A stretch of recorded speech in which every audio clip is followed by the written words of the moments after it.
Hello everyone, welcome, my name is Phoenix and this is the Consumer's Guide to Filmmaking. Shelby Oaks, 2025, Chris Stuckman. This film follows a woman named Mia and her sister Riley. Riley is the host of a reality show on YouTube called Paranormal Paranoids, where her and her team go to investigate haunted sites across the country. While filming an episode in the town of Shelby Oaks, Riley and her team go missing. Shortly after, a man named Wilson Miles shows up on Mia's doorstep and blows his head off. Amongst his possessions was a mini DV tape showing what happened on the night Riley went missing. Now having an idea of what to do, Mia goes down a rabbit hole of macabre proportions and will stop at nothing to get her sister back. Was very much interested in seeing Chris Stuckman's debut. I periodically tuned into his content, and he always clearly loved filmmaking, despite not being my cup of tea in terms of filmmaking content. Having crowdfunded this film and then getting Mike Flanagan and some others to produce the rest of the film, the result I find is a mixed bag. Allow me to elaborate on this. I see this as a tale of two movies. The first movie is the found footage documentary that serves as the pre-credits plot establishment and a little bit of the ending.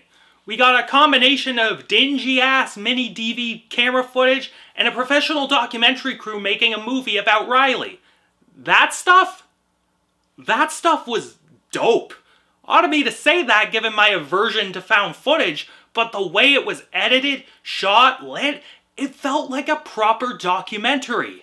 The mini DV footage featured some god-tier gore that looked realistically presented, or its imperfections were at least concealed by the poor camera quality.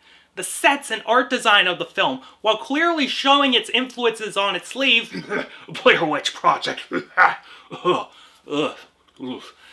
It is super interesting though when it's filtered through dingy cameras and presented like a piece of journalism.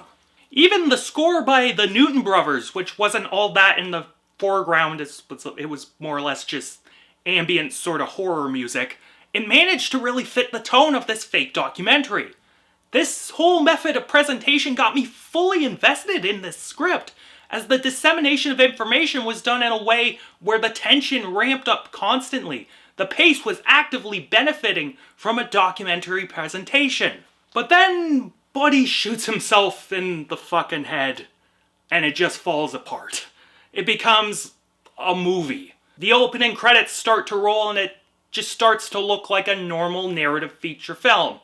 I'm not gonna lie and say it's terrible, because it isn't. Stuckman is a competent director and clearly knew how to construct horror scenes. Even if they were a tad basic and uninspired, they worked. I dug some of the lighting, I dug the design of the evil Satan creature thing. As well, I kind of enjoyed where the story ended up going past the documentary stuff.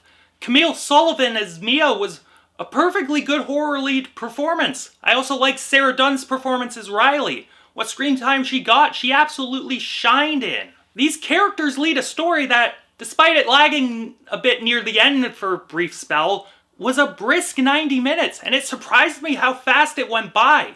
It always held my interest to some degree, and the plot twist that Mia was the one that was possessed by the devil all along was a pretty great twist. But herein lies the issue of Shelby Oaks, because all the normal movie stuff feels so at odds with the found footage stuff stylistically and artistically that it kinda ruins my immersion. I think this is because Chris Stuckman kinda shot himself in the foot by involving studio money. According to Chris Stuckman, before Mike Flanagan was involved, the film was done, and he even considered dumping it on YouTube. But then Flanagan got involved, and after a year of re-editing and reshooting things, this is what we got.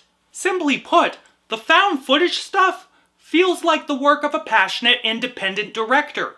A director who has been on YouTube for years. He knows what content on that platform is like, and this film was something that felt like an internet horror story.